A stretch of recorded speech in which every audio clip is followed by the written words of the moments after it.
Last time जब लिखाए हुए थे तो लाइन लिखा गया था in the real limit.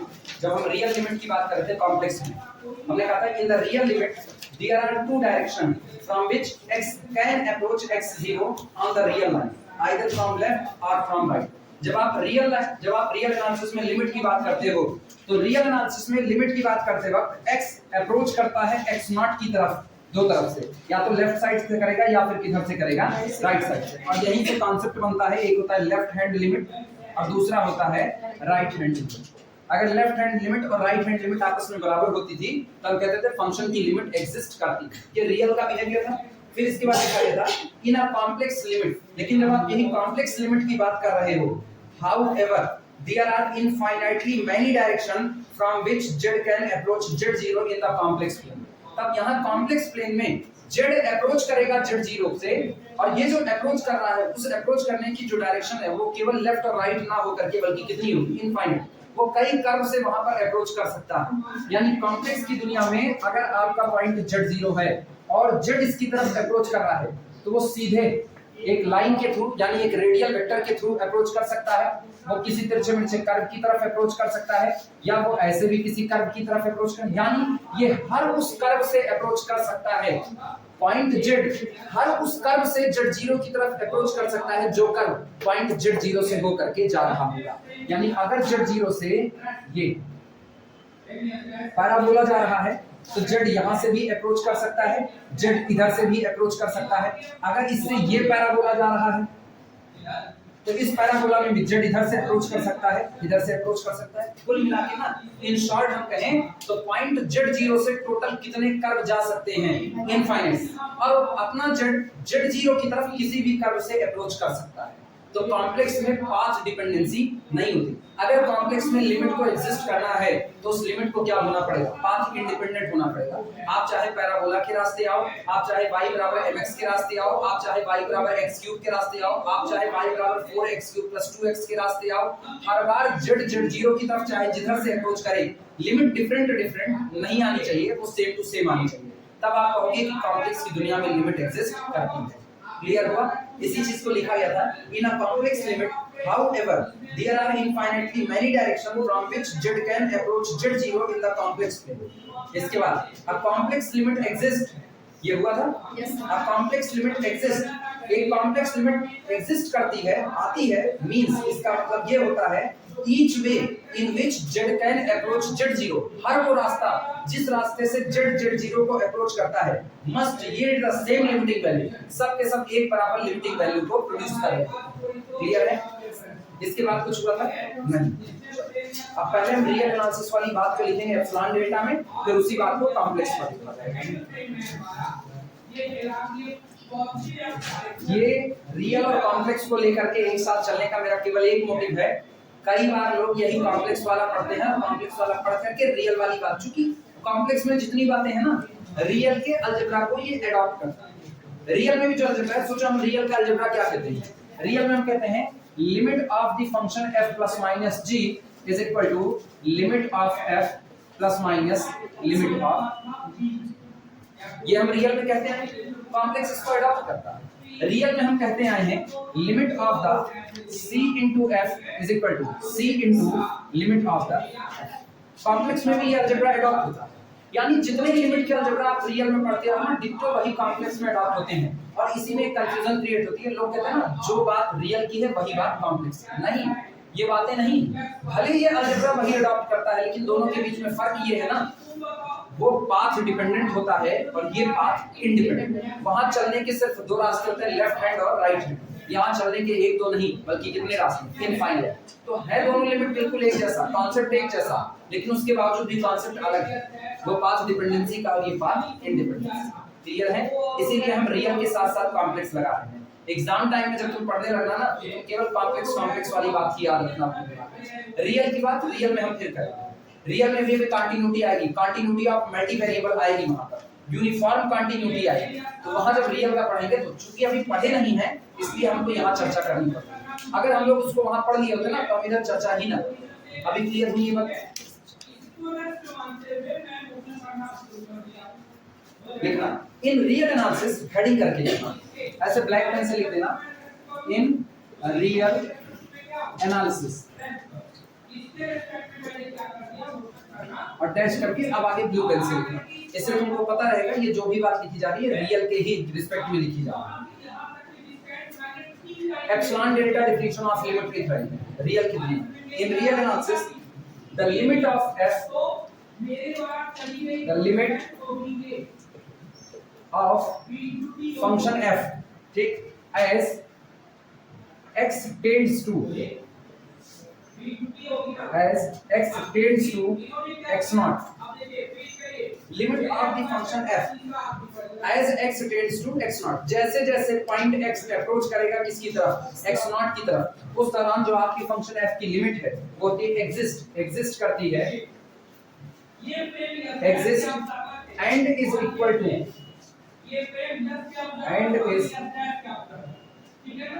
To capital L if for every epsilon greater than 0, if for every epsilon greater than 0 there exists a delta greater than 0 such that, ये याद रखना एप्सिलॉन और डेल्टा दो के दोनों वेरी स्मॉल क्वांटिटी है और ये डेल्टा डिपेंड करता है किस पर, एप्सिलॉन। फिगर से बताते हैं कैसे डिपेंड करता है। For every epsilon greater than 0, आप कोई भी छोटी से छोटी क्वांटिटी एप्सिलॉन चुन लो ग्रेटर देन 0 पॉजिटिव रहे, उसके लिए आपको निश्चित तौर पर एक डेल्टा मिलेगा ही मिलेगा, और वो इस तरीके से मिलेगा such that the difference between function fx minus l less than epsilon, ठीक, whenever difference between x minus x naught या difference between x and x naught is less than delta but greater than 0, direct लिख देना delta depend on epsilon, tension ना लो, बता रहे कैसे लिखना है, डेल्टा डिपेंड ऑन एप्सिलॉन, जहां डेल्टा एप्सिलॉन पर डिपेंड करता है। ये एक ऐसी चीज है ना फर्स्ट ईयर से सामने आती है और फर्स्ट ईयर से लोग एप्सिलॉन डेल्टा डेफिनेशन को समझ नहीं पाते है क्या। एक लाइन में कहें, जब किसी भी चुने गए एप्सिलॉन के लिए आपको ऐसा डेल्टा मिल जाए, जब किसी भी चुने गए एप्सिलॉन के लिए आपको ऐसा डेल्टा मिल जाए कि फंक्शन और जिसको फंक्शन की लिमिट बनना है उन दोनों के बीच का अंतर लेस देन एप्सिलॉन हो, जब पॉइंट और जहां पॉइंट टेंड्स कर रहा है x नॉट, दोनों के बीच का अंतर लेस देन डेल्टा हो, तब आप कहोगे फंक्शन fx की लिमिट कौन होगा, है, और ये लिमिट एग्जिस्ट है, तब आप। अब हम इसको फिगर से समझाते हैं कैसे डेल्टा एप्सिलॉन पर डिपेंड करता है। इतनी बातें लिख लो फिर बताओ। आपने क्या वर्क लिखी है, when second frame moving around, बड़ा फेमस फिगर है, हर किताब में यही रहता है। तो भाई ये वाला ने मोशन नहीं किया, मान लो ये वो पॉइंट है ना जहां मेरा फंक्शन पहुंचना चाह रहा है, और चूंकि रियल की बात कर रहे हैं तो दो ही दुनिया है, लेफ्ट और राइट की, ये वो पॉइंट है L,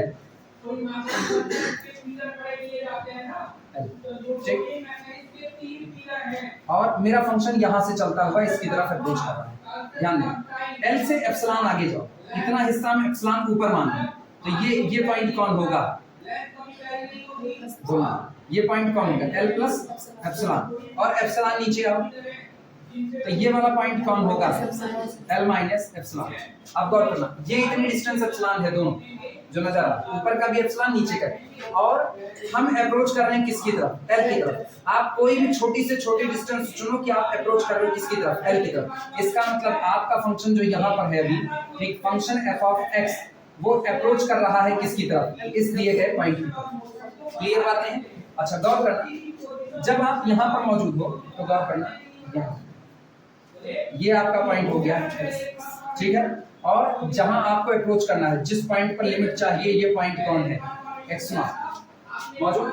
आप ये बताना, अगर हम कहें कि हमको इनके बीच की डिस्टेंस कम करनी है, अगर मुझको इनके बीच की डिस्टेंस कम करनी है तो मुझको इनके बीच की डिस्टेंस कम करनी होगी, क्योंकि इनके बीच की डिस्टेंस तब तक कम नहीं होगी जब तक इनके बीच की डिस्टेंस कम ना हो। और गौर करना, जैसे आप इनके बीच की डिस्टेंस कम करते हैं, ध्यान देना, हम डिस्टेंस कम कर रहे हैं, ये इसको नीचे ला रहे हैं, तो उस दौरान देखो क्या पॉइंट x के और x0 के बीच की डिस्टेंस कम हो गई कि नहीं हो गई? इसका मतलब जैसे जैसे आप एप्सिलॉन को बदल रहे हो वैसे वैसे कौन चेंज हो रहा है? डेल्टा। इनके बीच का डिफरेंस क्या कहलाता है? इनके बीच का डिफरेंस डेल्टा, और इनके बीच का डिफरेंस क्या कहलाता है? एप्सिलॉन। तो अगर आप एप्सिलॉन को अपनी मर्जी से चुन रहे हो उसी हिसाब से आपको डेल्टा मिल रहा है कि नहीं मिल रहा है? अगर आपके चुने गए हर एप्सिलॉन के लिए आपको डेल्टा एग्जिस्ट कर जाए तो तब बात है आपके फंक्शन की टेंडेंसी है एल की तरफ बढ़ने की, और आपके फंक्शन की लिमिट क्या बन जाएगी? एल बन जाएगी। इसीलिए कहा जाता है delta depend on the epsilon. Clear बातें हुई?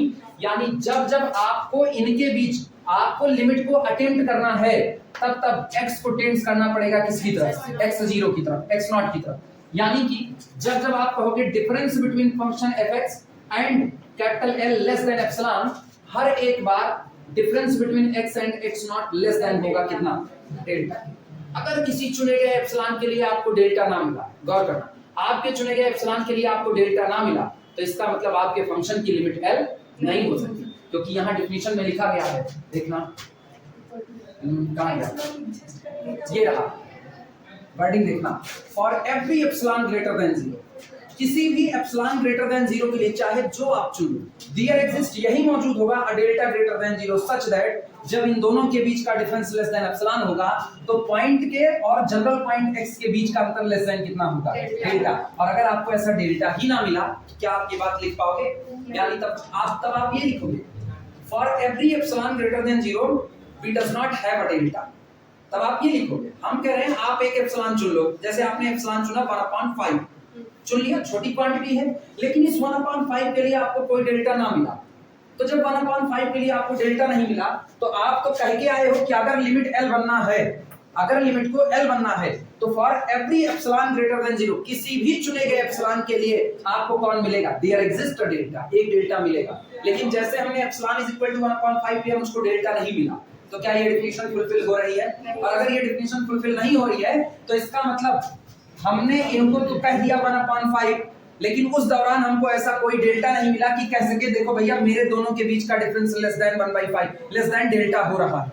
और जब ऐसा नहीं मिला तो पॉइंट x x0 की तरफ टेंड्स नहीं करता, और जब वो टेंड्स नहीं करेगा तो क्या आप अपनी लिमिट को अटेम्प्ट कर पाओगे? पॉसिबल नहीं है। इसीलिए लिखा जाता है कि एप्सिलॉन डेल्टा डेफिनेशन में सारा दारोमदार एप्सिलॉन और उस पर होता है डेल्टा पर होता है, कि जब जब आप कोई भी एप्सिलॉन चुनो, हर चुने गए एप्सिलॉन के लिए अगर आपको ऐसा डेल्टा मिल जाए तो आपका फंक्शन कंटीन्यूअस होगा, सॉरी आपके फंक्शन की लिमिट एग्जिस्ट करेगी, और वो लिमिट कौन होगी? Capital L। कुछ बातें समझ में आए? बनाया जाए इस फिगर को, अब तो ये फिगर बना ही सकते हैं। चल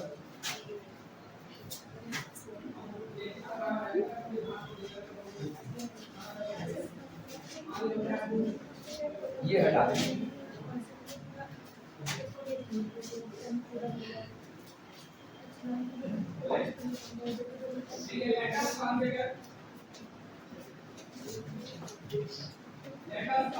फिगर ऐसे कॉर्नर पे बनाना, इधर थोड़ी जगह छोड़ देना, अभी कुछ लिख लिया जाएगा।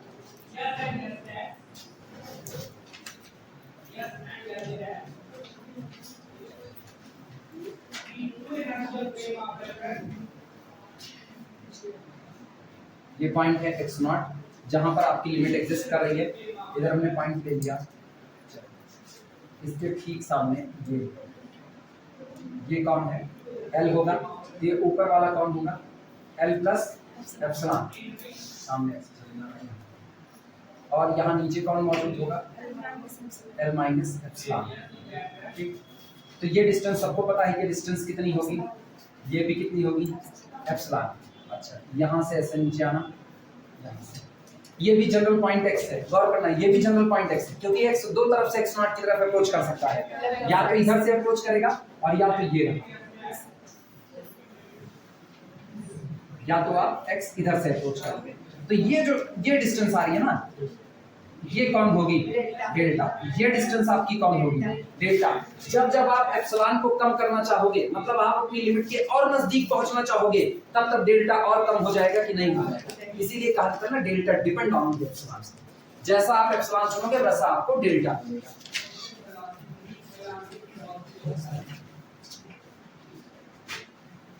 बस ऐसे बना लो, बस सिंपल। ये मेरा फंक्शन है fx जो टेंड्स कर रहा है इस पॉइंट की तरफ।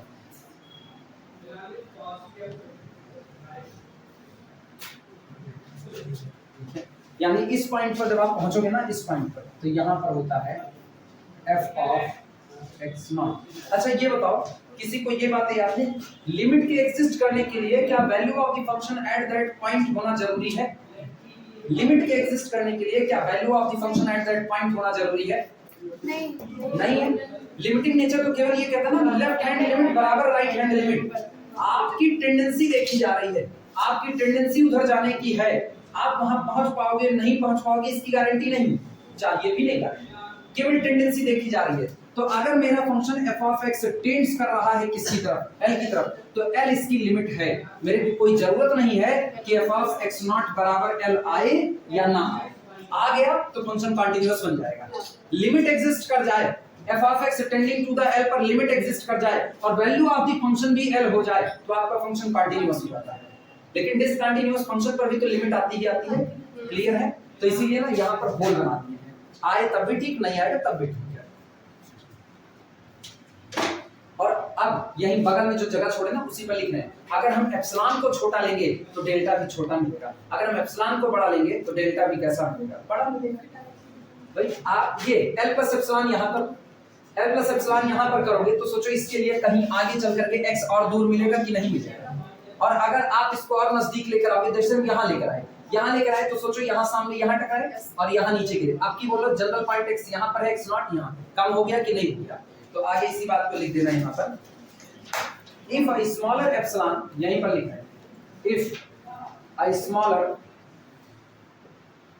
epsilon is chosen, कहाँ है भाई ये तोड़ रहे हो, काम लगेगा, इतना ना गुस्सा आ जाओ, दिवाली बाद की छुट्टी चल रही है यार, घर पे मिठाई नहीं मिली ज्यादा इसलिए गुस्सा है। कैलकुलेटर वो भी महंगा है भैया, 400-500 का है। ये पर स्मॉलर एप्सिलॉन कितने का है? तब बताओ तोड़ रहे हो उसको। मिठाई के लिए ऐसे नहीं मंगाया जाता है कि नहीं हमको नहीं मिली हम तोड़ देंगे सब। If a smaller epsilon is chosen, then a smaller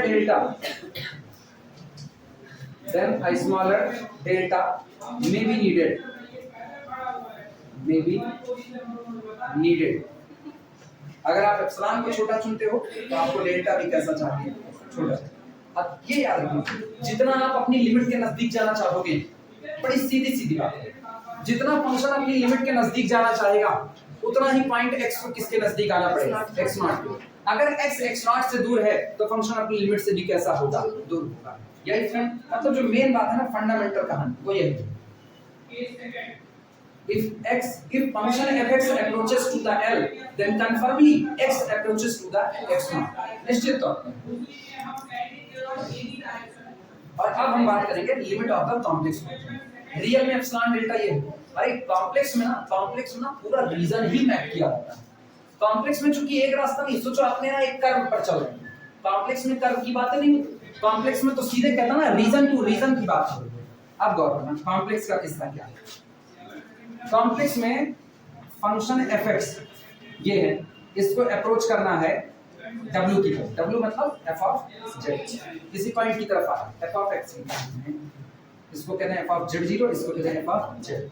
अच्छा अब गौर करना, कॉम्प्लेक्स कहता है रास्ते की परवाह नहीं है, कॉम्प्लेक्स तो एक है रास्ते की परवाह नहीं, हमको इनकी तरफ अप्रोच करना है, चाहे सीधे आ जाएं, चाहे घूम करके आए, चाहे इधर से आए, चाहे इधर से घूम के आए, चाहे इधर से घूम करके आए, चाहे इधर से घूम के आए, चाहे इधर से घूम के आए, कोई फर्क पड़ेगा, लिमिट एक बराबर आनी चाहिए। तो इसका मतलब ना एप्सिलॉन रेडियस का एक घेरा मान दो, एप्सिलॉन रेडियस का घेरा। अब गौर करना इसमें क्या कंडीशन है, इसमें ये मेरा फंक्शन है f ऑफ z0 और इसके एप्सिलॉन घेरे में हम इस एप्सिलॉन घेरे के अंदर में हम किसी भी तरफ से इसकी तरफ बढ़ सकते हैं, किसी भी तरफ से। हर बार मेरी लिमिट कैसी आनी चाहिए? एक बराबर। तो सोचो अब मेरे लिए जो जनरल पॉइंट है वो इस पूरे रीजन में कहीं भी हो सकता है कि नहीं हो सकता? कहीं। तो अब x और x नॉट के बीच में जो रिलेशन था, जब हम लिखते थे ना mod of fx minus l less then कितना? एप्सिलॉन। सोचो आज तक ये कर्व के ऊपर का एरिया था, कर्व के ऊपर का, आज क्या ये एक डिस्क नुमा एरिया हो गया है कि नहीं? अब ऐसा एरिया है। तब सोचो जब ये लिखते थे तो हम एक लाइन पर कहते थे mod of x minus x not less than कितना? डेल्टा। अब हम ये बात ना एक लाइन पर नहीं, एक रीजन में कहेंगे। यानी अब जब हम कहेंगे तो सोचो उस दौरान x अप्रोच कर रहा होगा किसको, x0 की तरफ, और x0 को सेंटर मान करके ना डेल्टा रेडियस का घेरा खींचो। ये पॉइंट है, ये रहा। जब x अप्रोच करेगा x0 की तरफ किसमें, डेल्टा रीजन में, तब एप्सिलॉन रेडियस के अंदर वाले रीजन में मेरा फंक्शन fz अप्रोच करेगा किसकी तरफ, f ऑफ z0। आगे फर्क की नहीं आ गया, उधर हम लाइन टू लाइन चल रहे थे, इधर हम एक सर्किल एप्सिलॉन और डेल्टा रेडियस की सर्किल के अंदर की बात कर रहे हैं। रीजन यही है, रीजन इसलिए ये है क्योंकि वहां पर आप पाथ इंडिपेंडेंट वाली कैटेगरी में एक ही रास्ता है यार, लाइन पर चलोगे। इधर आपके पास क्या रास्ता है, पाथ इंडिपेंडेंट। इनफाइनाइट कर्व के अलोंग आपको चल करके आना है, तो इनफाइनाइट कर्व के अलोंग चल करके आओगे तो पूरा एक एरिया घूमोगे कि नहीं घूमोगे, तो एरिया एप्सिलॉन रेडियस का एरिया। क्लियर हुई बातें? कॉम्प्लेक्स और रियल के बीच का मेन डिफरेंस समझ में आया है? बहुत कुछ अपने हाथ बंधे हुए हैं बताने, क्योंकि हमको एनालिटिक आना है, कोर्स देखना है। मेन ये बात है ना, अपने को कोर्स देखना है, लेकिन फिर भी थोड़ा बहुत इंट्रो हम इधर दे देते हैं। चलें आगे, लिखा है किसका? सुनो, कॉम्प्लेक्स की दुनिया में ये होता है कि कॉम्प्लेक्स की दुनिया में आपको पहुंचना है f ऑफ z0। चलो इसी को कह देते हैं कैपिटल, ये मेरी लिमिट है, हमको यहां तक पहुंचना और मेरा फंक्शन f ऑफ z। जब आप रियल की बात करते हो तो रियल में आप सीधे एक लाइन बोलते हो कि f of z tending to the l, f of z tending to the l। कब? as z tending to the z0। Real की बात कर रहे हैं, as z tending to the z0, f of z tending to the f of z0। Limit आ, limit कौन है? l। एक लाइन, कॉम्प्लेक्स नहीं मानता। कॉम्प्लेक्स कहता है f ऑफ z से f ऑफ z0 जब आपको जाना है तो हमको रास्ते की कोई परवाह नहीं है। आप हर उस कर्व से जाइए जो कर्व कहां से पास होता है, f ऑफ z0 से, और f ऑफ z0 से कुल कितने कर्व पास हो सकते हैं, इनफाइनाइट। हर कर्व के अलोंग जब आप f ऑफ z0 की तरफ बढ़े तो आपकी लिमिट कैसी आनी चाहिए, एक बराबर आनी चाहिए। तो सोचो जब आप हर एक कर्व के अलोंग चलोगे तो आप सोचो इधर से भी आप जा रहे हो, आप इधर से भी जा रहे हो, आप इधर से भी जा रहे हो, आप इधर से भी जा रहे हो, यहां से भी आ रहे हो, यहां से भी आ रहे हो, इधर से भी, तो इन शॉर्ट तुम थक हार करके दोगे। सुन भैया, एप्सिलॉन रेडियस का एक घेरा खींच लो, एप्सिलॉन रेडियस का एक घेरा, ये f ऑफ z0 को सेंटर मानो, मतलब कैपिटल L को सेंटर मानो, और L को सेंटर मान करके एप्सिलॉन रेडियस का एक घेरा खींच लो। इस घेरे के अंदर आप किसी भी तरफ से अप्रोच करो, किसकी तरफ, z0 की तरफ। यानी आप कहो mod of f of z minus f of z0 कहो, चाहे L लेस देन एप्सिलॉन। जब आप यहां अप्रोच करो तब mod of x minus x0 less then कितना, डेल्टा। क्यों? अब आप किसी लाइन के अलोंग नहीं आ रहे, अब आप एक रीजन के अलोंग आ रहे हो, तो रीजन के अलोंग जनरल पॉइंट यहां यहां यहां कहीं भी हो सकता है।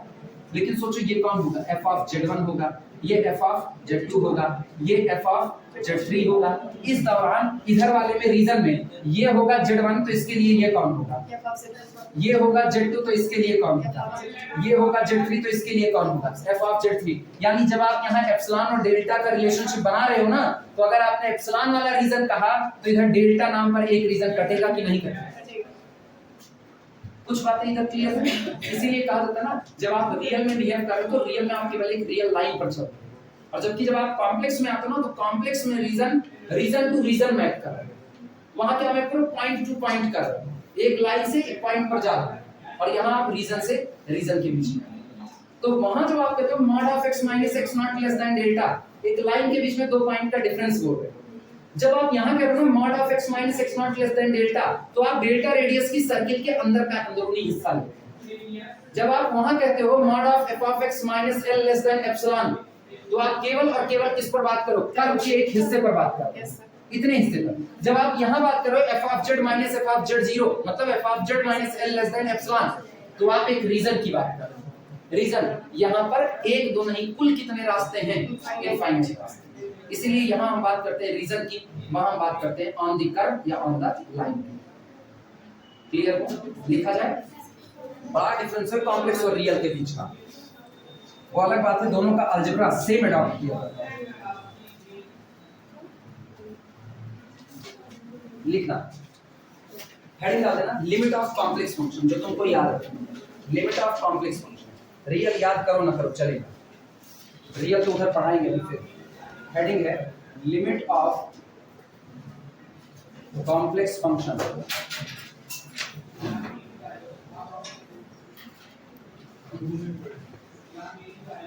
लिमिट ऑफ कॉम्प्लेक्स फंक्शन, ठीक है, लिखना let a complex function f, let a complex function.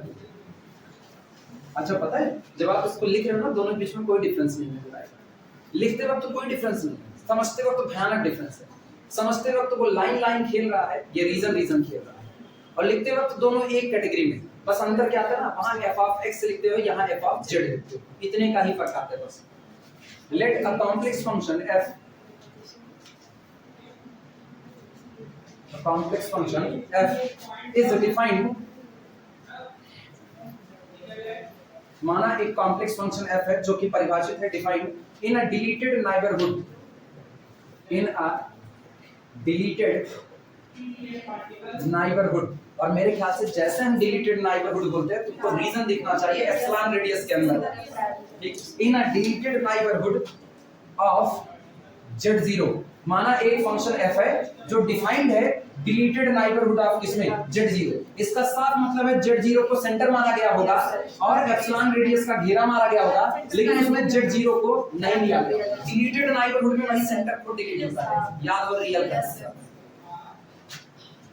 In the deleted neighbourhood of z0, ठीक, एंड लेट, और माना and let capital L is a complex number, is a complex number, और माना capital L कोई दिया गया एक complex number जिसको आप लिमिट बनाना चाह रहे हैं, ठीक।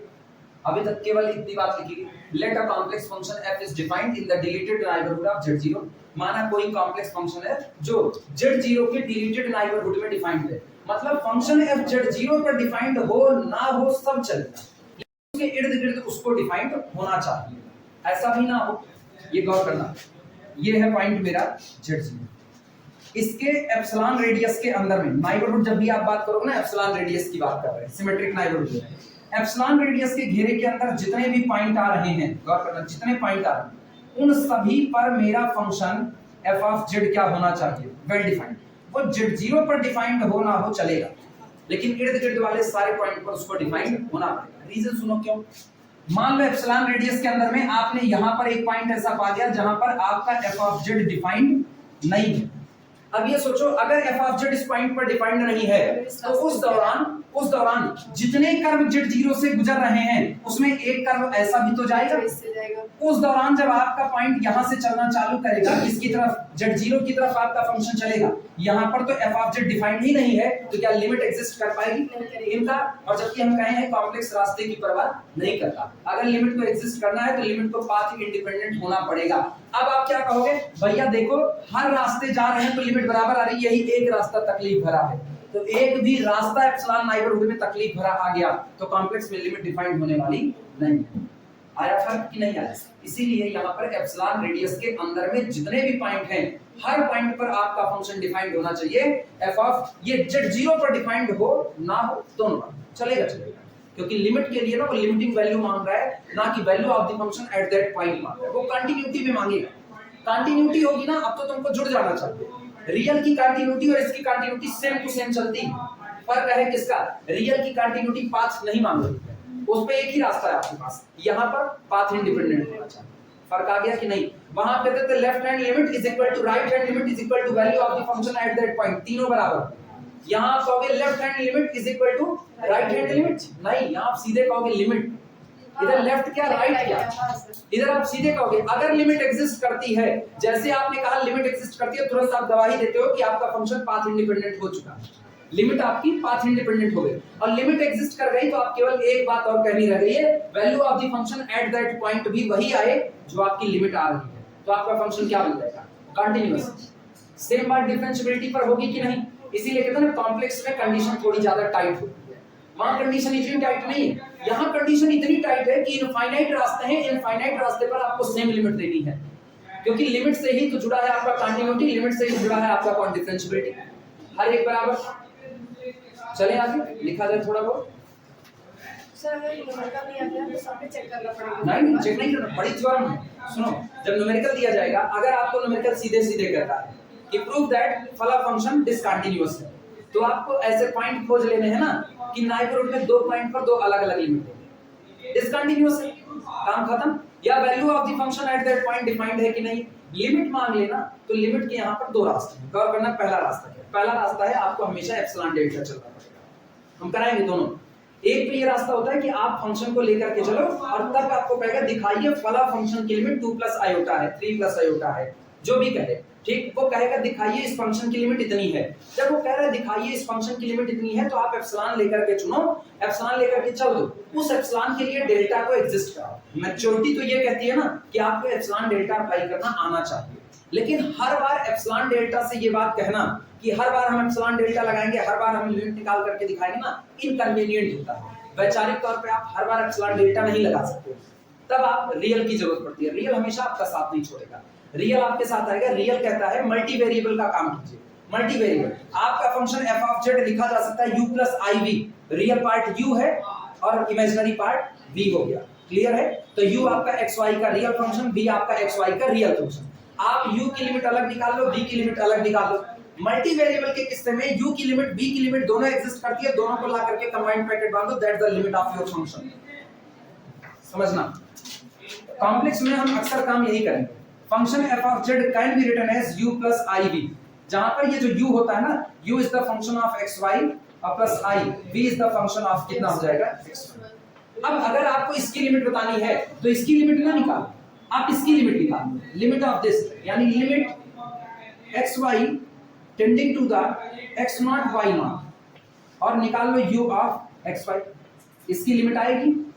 अगर लिमिट इसकी एग्जिस्ट करती, गौर करना, अभी हम करार न्यूमेरिकल कराएंगे, अभी हम खाली इंट्रो दे दे रहे हैं बस, खाली परेशान ना होना। इसकी लिमिट अगर एग्जिस्ट नहीं करती है, मान लिया तुमने इसकी लिमिट निकाली, इसकी लिमिट एग्जिस्ट ही नहीं की, तो इसकी लिमिट भी एग्जिस्ट करने वाली नहीं है। कहते हैं इसकी लिमिट केवल और केवल तब एग्जिस्ट करेगी इफ एंड ओनली इफ की कंडीशन है, limit of the f of z exist if and only if limit of u of x and limit of v of xy both exist. इसकी limit अलग निकाल लो, इसकी limit अलग निकाल लो, दोनों limit उठा करके रखो, that the limit of the function f of z। खत्म बात।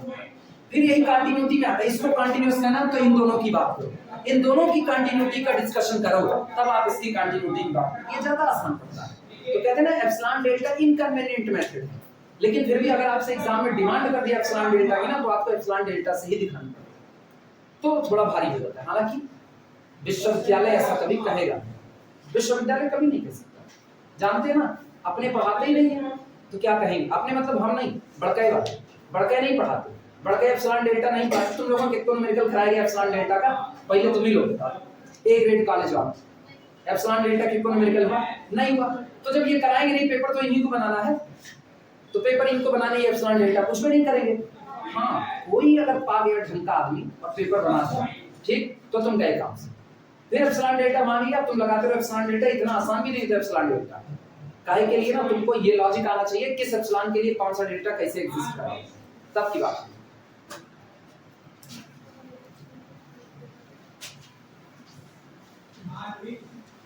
चलो देखते हैं हम लोग।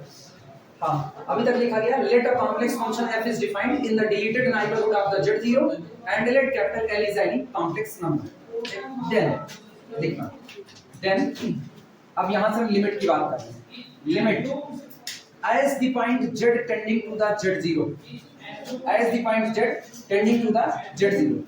अब इधर थोड़ा समझते रहना, ये है पॉइंट z, ये है पॉइंट z0। अभी बताना z टेंड्स कर रहा है z0 की तरफ, किधर से टेंड्स कर सकता है, जहां से उसका मन z टेंड्स कर जाए, इधर से उसका मन वो टेंड्स करे, इसकी मर्जी टेंड्स करे, इसकी मर्जी टेंड्स करे,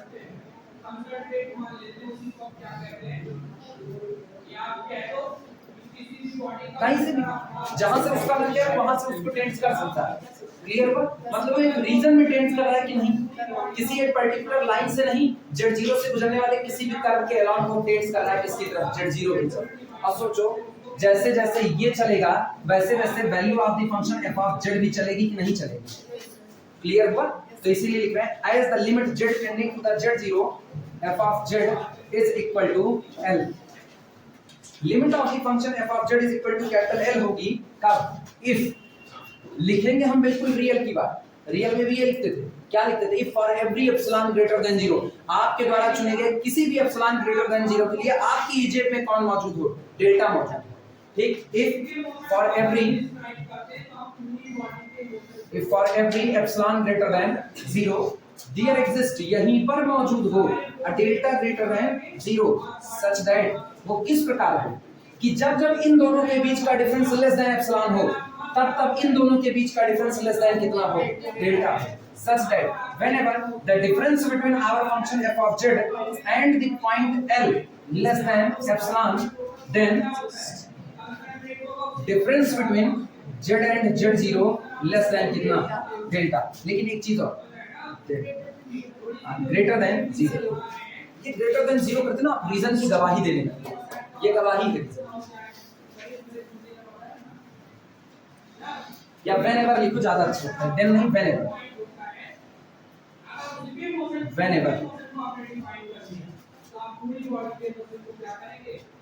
जब जब इनके बीच का अंतर लेस देन डेल्टा होगा, तब तब इनके बीच का अंतर लेस देन एप्सिलॉन रखेगा। तब आप कहोगे कि आपके दिए गए फंक्शन f ऑफ z की लिमिट कौन है? L। और याद रखना हमेशा मेन दारोमदार पहले इनके ऊपर आता है। z0 की तरफ अप्रोच कर सकता है, आप उसको बाउंड नहीं कर सकते हो। z allowed to approach z0 whenever be the direction, आप चाहे जो भी डायरेक्शन रखें, कोई फर्क पड़ने वाला नहीं है। लिखें इस बात को, ब्लैक पेन से लिखना, बोल्ड करके इसको लिखना, पहले ये लिख लो तब फिर बोले। बहुत बड़ा फर्क होता है कॉम्प्लेक्स रियल के बीच का, हम इसीलिए इतना जोर दे रहे हैं क्योंकि पूरा थर्ड ईयर निकल जाता है और आप रियल और कॉम्प्लेक्स के बीच का फर्क नहीं समझ पाते। इनके बीच में फर्क, कॉम्प्लेक्स हर उस फंक्शन को उसकी हैसियत याद दिलाता है जो रियल में खुदा कराता है। हम ये नहीं करेंगे, ये नहीं। कॉम्प्लेक्स हमेशा कहता है, साइन जैसे कहेगा ना हम नहीं जाने वाले, कहेगा आओ तो बताते हैं ना, लिमिट वहां एग्जिस्ट करा लेते हो, यहाँ जो फंक्शन वहां लिमिट दे रहा होगा ना, कॉम्प्लेक्स की दुनिया में खींच करके उसी के जैसा फंक्शन बना दो, वो अपनी लिमिट देगा, आप गारंटी नहीं दे सकते। कौन सा? वही ले आएंगे तो बेचारा रियल है, तब तो रियल है, उसके पास इमेजिनरी पार्ट नहीं है ना, रियल तो रियल है, उसकी लिमिट वैसे उसी का के लॉन्ग चलेगा। बोले आगे लाइन, यहाँ ब्लैक पेन से लिखना बोल्ड में, z is allowed, z is allowed, allowed नहीं, z is allowed, ALLOWED, z is allowed to approach z0, z is allowed to approach z0, z को ये अलाउ किया जाता है कि आप z0 को अप्रोच कर सकते हैं, z0 तक पहुंचने की कोशिश कर सकते हैं, फ्रॉम एनी डायरेक्शन, किसी भी रास्ते से, from any direction in the complex plane, z is allowed to approach z0 from any direction in the complex plane। कह सकते हो ना, वो आदमी जिनके अंदर इंसानियत जिंदा है उनकी दुनिया रियल एनालिसिस है, और वो आदमी जिनकी इंसानियत पहले खत्म होती है उनकी दुनिया कॉम्प्लेक्स एनालिसिस है। रास्ते की परवाह किसको? कॉम्प्लेक्स को नहीं। कॉम्प्लेक्स कहता है बाई हुक और बाई क्रूक किसी भी रास्ते आए, वो कहता है हम पैराबोला से आएंगे, थोड़ी देर में कहता है हम रेडियल वेक्टर्स के थ्रू आएंगे, रेडियस वेक्टर के, थोड़ी देर में कहेगा पॉलिनोमियल के रास्ते आएंगे, किसी और का एक्स क्यूब के रास्ते आएंगे, उसको रास्ते की परवाह नहीं है, तो उसके अंदर इंसानियत खत्म। रियल वाला आदमी ना दया धर्म दिखाता है, कहता है अच्छा पैसा नहीं है, ठीक है कोई बात नहीं है ना, कल दे देना, परसों दे देना, दिक्कत नहीं। ये कहता है ना चमड़ी उधेड़ करके जाएंगे लेकिन पैसा ले करके जाएंगे, किसी भी तरीके से मुर्दे के ऊपर से कफन उतार के ले जाएंगे लेकिन पैसा ले, वो कॉम्प्लेक्स है। तो कॉम्प्लेक्स को ना इसका दया धर्म नहीं होता, इसीलिए ना कॉम्प्लेक्स बड़ी टाइट कंडीशन फॉलो करता है।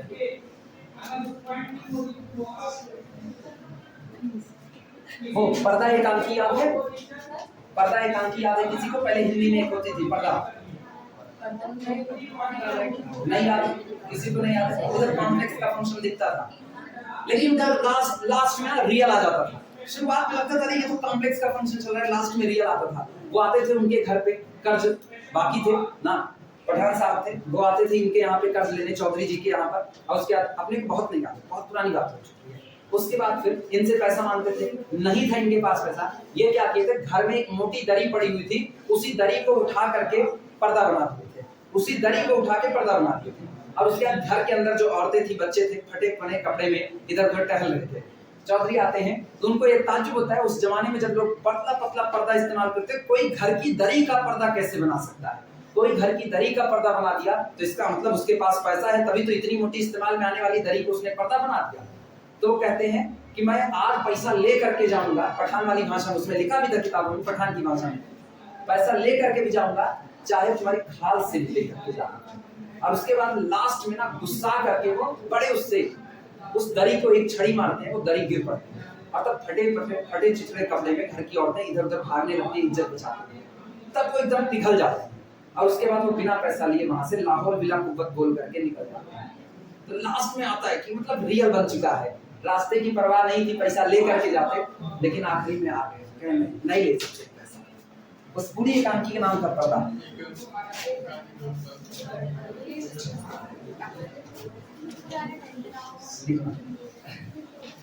अच्छा अब सुनो, एक और बात होती है ना, अच्छा पहले एक लाइन और लिख लो फिर उसके बाद लिखना। इन ऑर्डर दैट, लाइन चेंज करके लिखना, इन order that limit z tending to the z0 f of z exist, in order that limit z tending to the z0 f of z exists and equals to L and equals to L और बराबर हो किसके, L के, ठीक। Be require that, हमको चाहिए be require that, be require that f of z approach the same complex number L, f of z approach the same complex number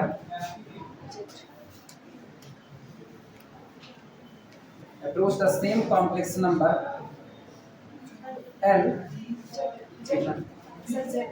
नहीं same complex number L approach कर रहा है ना, किसको approach कर रहा है, L को अप्रोच कर रहा है। Function f of z approach कर रहा है अपनी लिमिट को, और लिमिट क्या बनना चाहता है, L बनना चाहता है। इसी को लिखा गया है in order that limit z tending to the z0 f of z exist, इस व्यवस्था में कि ये लिमिट एग्जिस्ट करे एंड इक्वल टू L और बराबर हो जाए किसके, L के। बी रिक्वायर्ड दैट, हमको जो चाहिए वो ये है कि f of z approaches the same complex number L, f of z her bar same complex number L को ही अप्रोच करे, रास्ता चाहे जो भी। ऐसा ना हो कि z अप्रोच कर रहा है किसको, z0 को, और जब z अप्रोच कर रहा है z0 को, उस दौरान पहली बार गौर करना, z अप्रोच करेगा z0 को, पहला रास्ता पकड़ा तो आपको नजर आया f ऑफ z अप्रोच कर रहा है किसको, L को। अब ये दूसरा रास्ता पकड़ लिया, दूसरा रास्ता पकड़ने पर आपको नजर आता है कि f ऑफ z अप्रोच कर रहा है किसको, L को। अब ये तीसरा रास्ता पकड़ा और उस दौरान आपको नजर आ गया कि अब f ऑफ z अप्रोच कर गया किसी भी और को अप्रोच कर गया। अब सोचो z तो अप्रोच किया z0 को किसी भी रास्ते, लेकिन दो रास्ते तो ये लोग L को ही अप्रोच किया, तीसरा रास्ता जैसे z ने पकड़ा z0 की तरफ जाने को, function f of z L पे ना जाकर के कहीं और चला गया कि नहीं, जैसे आपने पाथ चेंज किया रास्ता बदल गया कि नहीं, इसका मतलब अब आपके फंक्शन की लिमिट L नहीं हो सकती। तो z0 को किसी भी रास्ते अप्रोच करे, function f of z same number L को ही अप्रोच करना चाहिए, तब आप कहोगे कि कॉम्प्लेक्स फंक्शन की लिमिट एग्जिस्ट करती है। क्लियर है बात, इसी को लिखा जा रहा है in order that limit z tending to z0 f of z exist and equal to capital L, be requires that f of z approach the same complex number L along, आगे लिखना along every possible curve, along every possible curve, every possible curve through z0,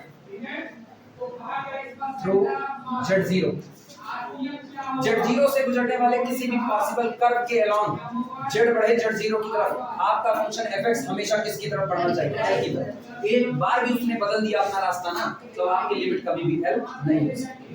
clear है बात? अच्छा ये बताना, क्या मुझको criteria for the non existence of limit अब लिखाने की जरूरत है? क्राइटेरिया, लिमिट के ना एग्जिस्ट करने का क्राइटेरिया क्या होगा? सेम क्राइटेरिया, आप दो पाथ्स लेकर के चलो, दो पाथ्स के अलावा अगर आपको दो डिफरेंट लिमिट मिल गई तो कॉम्प्लेक्स की दुनिया में लिमिट एग्जिस्ट करने वाली नहीं, यही तो क्राइटेरिया। अच्छा अभी गौर करना, हम 5 पाथ्स लेते हैं, गौर करना 5 पाथ्स मैंने चुना, y बराबर x स्क्वायर, y बराबर x क्यूब, y बराबर x to the power 4, y बराबर sin x, कुछ भी चुना, कोई 5 पाथ हमने चुने, 4 पाथ, चार पाथ के अलॉन्ग हमको सेम लिमिट मिलती है, क्या हम गारंटी दे दे कि लिमिट एग्जिस्ट करेगी? नहीं, पांचवा पाथ बचा हुआ, उस पाथ के अलॉन्ग भी कैसी लिमिट आनी चाहिए? सेम। लेकिन मेरे पास पाथ कितने हैं? इनफाइनाइट। तो क्या हम इनफाइनाइट पाथ चुन भी सकते हैं? पॉसिबल नहीं, इसीलिए हमको जाना पड़ेगा क्राइटेरिया पर। लेकिन लिमिट के ना एग्जिस्ट करने का कोई हमसे क्राइटेरिया मांगेगा तो बस एक क्राइटेरिया है, किसी भी दो पाथ के अलॉन्ग, गौर करना, किसी भी दो पाथ के अलॉन्ग अगर दो लिमिट आ गई तो आपका फंक्शन कभी भी आपके फंक्शन की लिमिट एग्जिस्ट करने वाली नहीं। क्लियर है? तो क्या हम अलग से हेडिंग डाल करके ये लाइन भी बढ़ाएं, criteria for non existence of limit? कुछ नहीं, एक लाइन लिखाना है, इधर सुनो। Criteria for the non existence of limit में हम लिखाएंगे if f approaches two complex number L1 and L2 both are different along two different curve or path through the Z0 Z0 से होकर के, यानी जब Z चलेगा किसकी तरफ? Z0 की तरफ, तो आपका फंक्शन आपका फंक्शन fz दो डिफरेंट लिमिट L1 और L2 की तरफ चले, तो ऐसे केस में आपके फंक्शन की लिमिट एग्जिस्ट नहीं है। इतनी बार रटा गया, मेरे ख्याल से याद रखना चाहिए। चलें आगे, एक पहला न्यूमेरिकल उठाने चलते हैं जब लिमिट नहीं एग्जिस्ट करेगी।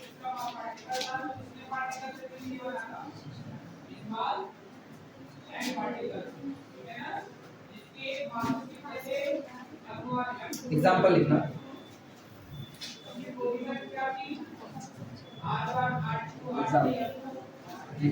Show that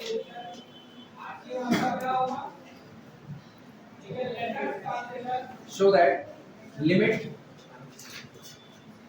z tending to the z0, ठीक है। अच्छा, z0 बराबर आज 0 दिया गया, हम पहले लिख दिया, अलग से लिखते z0 इज इक्वल टू 0, हम यही लिखते हैं। Limit z tending to the 0 z upon z bar, ठीक, does not exist, does not exist. हमें ये दिखाना है कि जो मेरा फंक्शन दिया गया है z upon z bar, z tending to 0 पर इसकी लिमिट एग्जिस्ट नहीं करती है।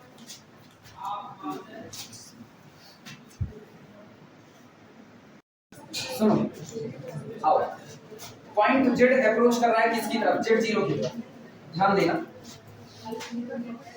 ये बताओ z का मतलब तुम लोग क्या समझते हो? z का मतलब z is equal to x plus iota, जहां यानी कि आप z को लिख सकते हो ऑर्डर्ड पेयर x1, यही लिख सकते हो।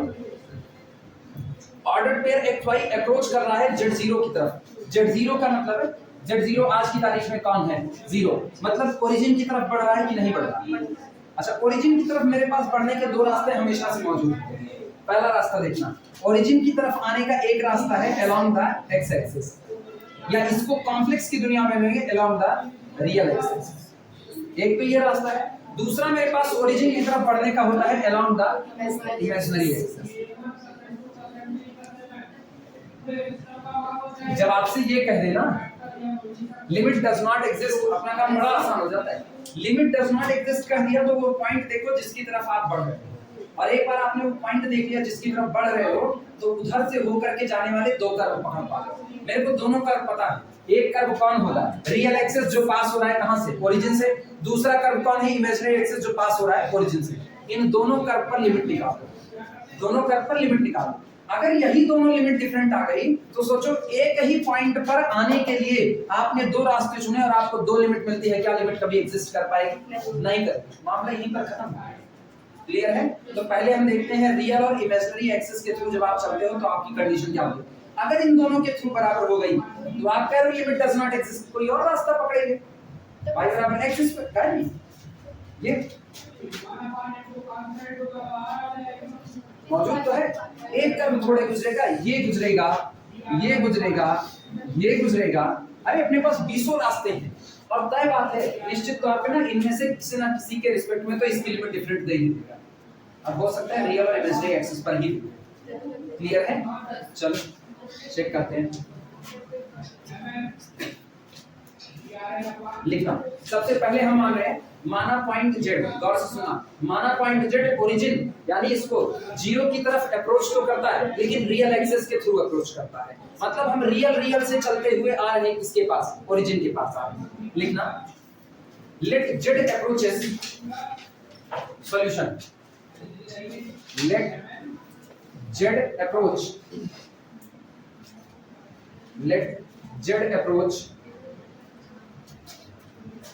0 along the real axis, along the real axis, माना पॉइंट z ओरिजिन की तरफ अप्रोच करता है किसके अलाउंग, रियल एक्सिस के अलाउंग। अच्छा ये होता जब आप रियल एक्सिस के अलाउंग चल रहे हो तो पूरे रियल एक्सिस पर केवल रियल क्वांटिटी जिंदा रहेगी, इमेजिनरी पार्ट y हमेशा कितना होगा, 0 होगा। इसका मतलब उस दौरान z को आप क्या कंसीडर करोगे, सोचो पॉइंट z यानी कि कौन है, एक्स वाई, वो इधर अप्रोच कर रहा है किसकी तरफ, z0 बराबर ओरिजिन की तरफ, और किधर से अप्रोच कर रहा है, अलोंग रियल एक्सिस। लेकिन हमको पता है ये पॉइंट जैसे ही रियल एक्सिस पर बैठेगा केवल और केवल x जिंदा रहेगा, y बराबर कितना हो जाएगा, 0। कंफर्म है? तो इसका मतलब जो z आज तक आप x प्लस आई वाई लिखते थे उस z को आप x प्लस आयोटा 0 लिखोगे कि नहीं लिखोगे, मानते हो? सबको इस बात में कोई दिक्कत नहीं? चलो लिखना, ठीक। Consider z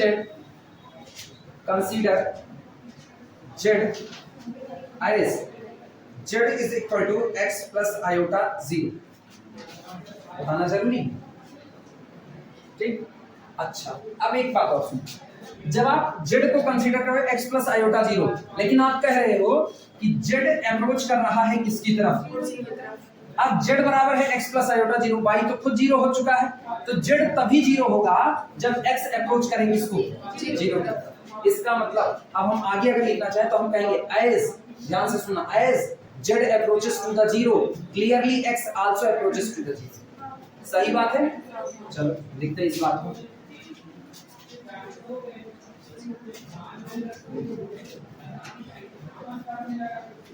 Consider z as z is equal to this, यहाँ पर लिख देना where, जहाँ पर x टेंडिंग टू द 0, जहाँ पर x बढ़ रहा है किसकी तरफ, 0 की तरफ, क्योंकि जब जब x बढ़ेगा 0 की तरफ तब तब z बढ़ेगा किसकी तरफ, 0, और यही मेरी लिमिट, यही लिमिट। अब अप्लाई करना, लिखना नाउ या therefore limit as z tending to the 0, ठीक, z upon z bar is equal to, सारे लोग जानते हो अगला काम क्या होने वाला है, लिमिट। क्या हम z टेंडिंग टू 0 लिखें या हम लिखें x टेंडिंग टू 0?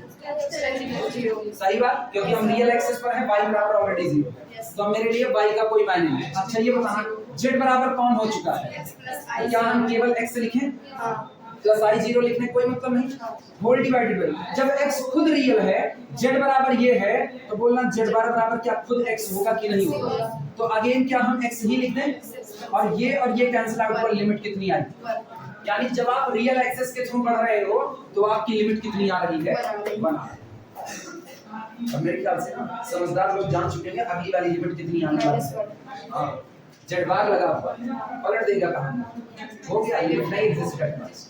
अब आप किसके अलाउंग आओगे ना, जिनको दिक्कत लगे बाद में याद करने के लिए ना, वो इसको रखें, ये पॉइंट है, ये z0 इज इक्वल टू 0, और एक बार हमारे हैं along real axis, along real axis, इसका मतलब x प्लस आयोटा 0, तो x टेंड्स कर रहा है किसकी तरफ, 0। अब आ रहे हैं अलोंग इमेजिनरी एक्सिस। अच्छा इमेजिनरी एक्सिस के अलाउंग आओगे तो रियल पार्ट 0 होगा, और रियल पार्ट 0 होगा तो आपकी z बराबर कितना होगा, 0 प्लस आयोटा y, और y टेंड्स करेगा किसकी तरफ, 0 की तरफ। क्लियर हुआ? इतना पहले लिख लो तो हम बोलें, अगेन लेट, फिर से हम मान लें, अगेन लेट, आगे बढ़ेंगे आपको, again let z approaches to the origin via imaginary axis। अगला ये लिखेंगे, बना दें, उसमें आ रहा है फिगर आ रहा है,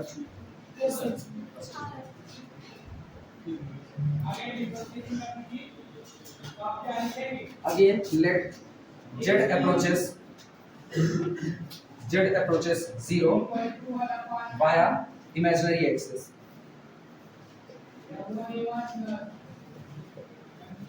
फिर हम मान रहे हैं z अप्रोच करता है किसको, ओरिजिन की तरफ, किसके अलावा, इमेजिनरी एक्सिस के अलावा, ठीक, दैट इज, अर्थात इस दौरान हम कंसीडर करेंगे, consider z as z is equal to कितना, 0 प्लस आई वाई, वेयर, जहां पर y tends to 0, where y tending to the 0। बस अप्लाई करना रह गया, अप्लाई कर देते हैं।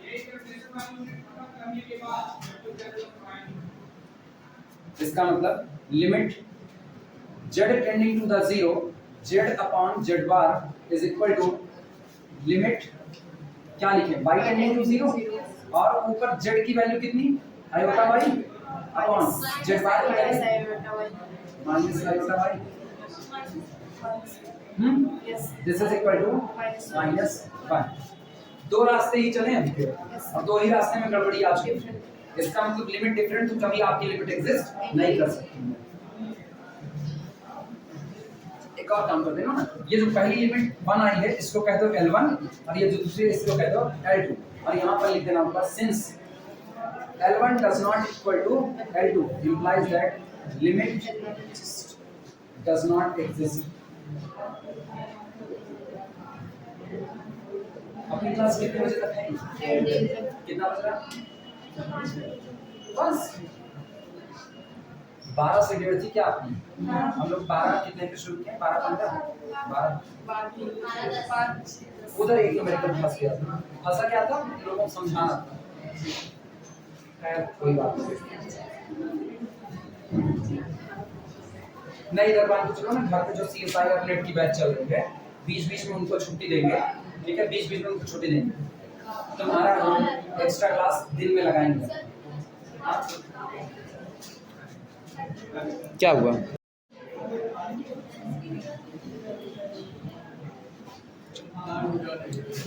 ये बताओ, अगर हम इसी न्यूमेरिकल को बदल दें, ऊपर कर दे z बार और नीचे कर दे z, लग सकता है? लग जाएगा। सेम टू सेम बातें रहेंगी, कोई फर्क तो खास पड़ेगा नहीं। ठीक है।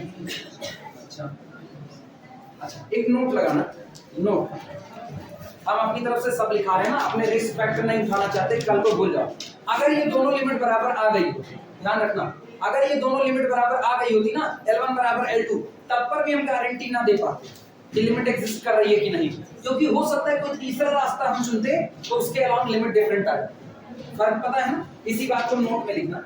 हाउएवर, नोट में लिखना हाउएवर, लिखो नोट में however even if these two values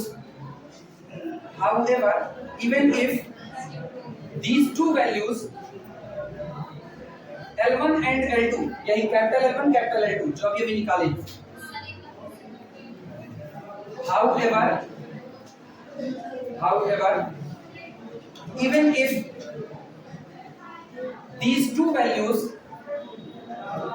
capital L1 and capital L2 did agree का मतलब अगर ये दोनों बराबर हो जाती, did agree comma the complex limit may still fail to exist,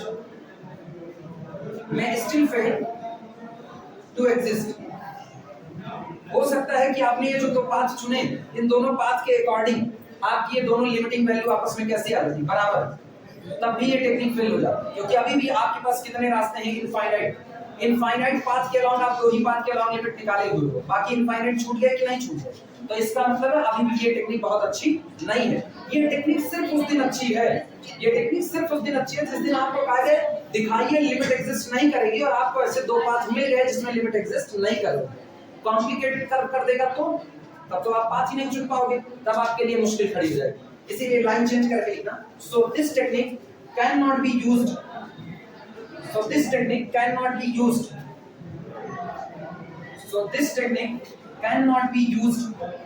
to prove that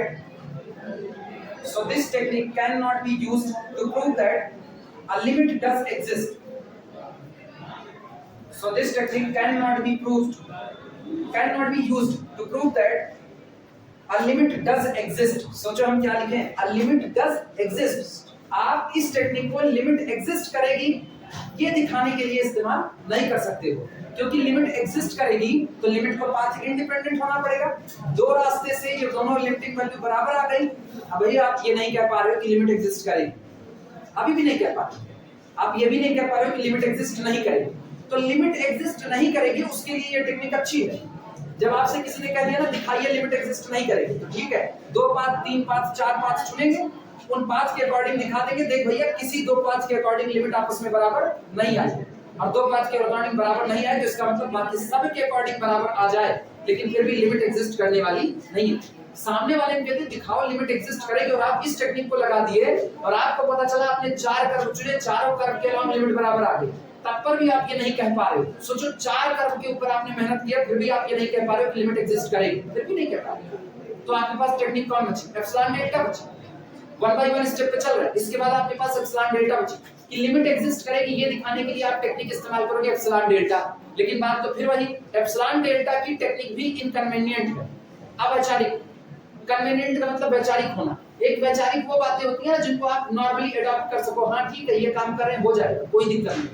हम तुमसे कह रहे हैं कि एक काम ऐसा करो जो हम तुमको बताए ही नहीं, हम तुमको एक न्यूमेरिकल बिल्कुल नहीं सिखाया, एप्सिलॉन डेल्टा का न्यूमेरिकल तुमको हमने नहीं सिखाया, और हम कह रहे हैं हमको फला न्यूमेरिकल को एप्सिलॉन डेल्टा से ही लगा करके दिखाओ क्योंकि तुम्हारी किताब में दिया गया है। क्या मेरी बात अवैचारिक है कि नहीं?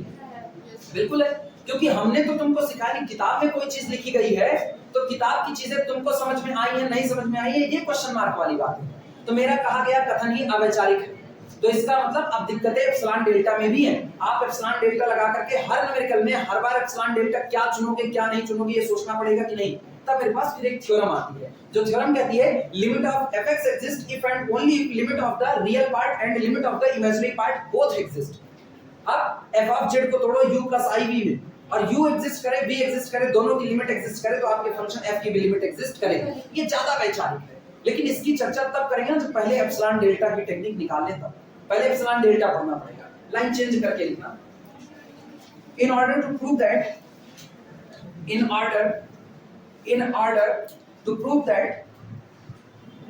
in order to prove that a limit does exist, in order to prove that a limit does exist,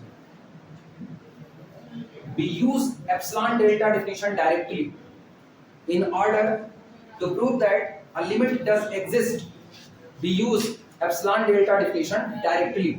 हम epsilon delta definition को डायरेक्टली इस्तेमाल करते हैं। अच्छा, इसके साथ सबसे बड़ी समस्या यह है कि आपको दिखाना पड़ेगा आपके चुने गए किसी भी एप्सिलॉन के लिए कौन एग्जिस्ट करेगा, डेल्टा।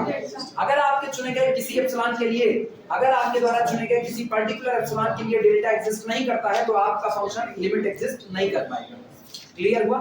तो यहाँ पर आपको ये डिमॉन्स्ट्रेट करना पड़ेगा कि आपके द्वारा चुने गए किसी एप्सिलॉन के लिए एक डेल्टा एग्जिस्ट कर जाए कि आप कह सको the difference between z - z0 less than delta.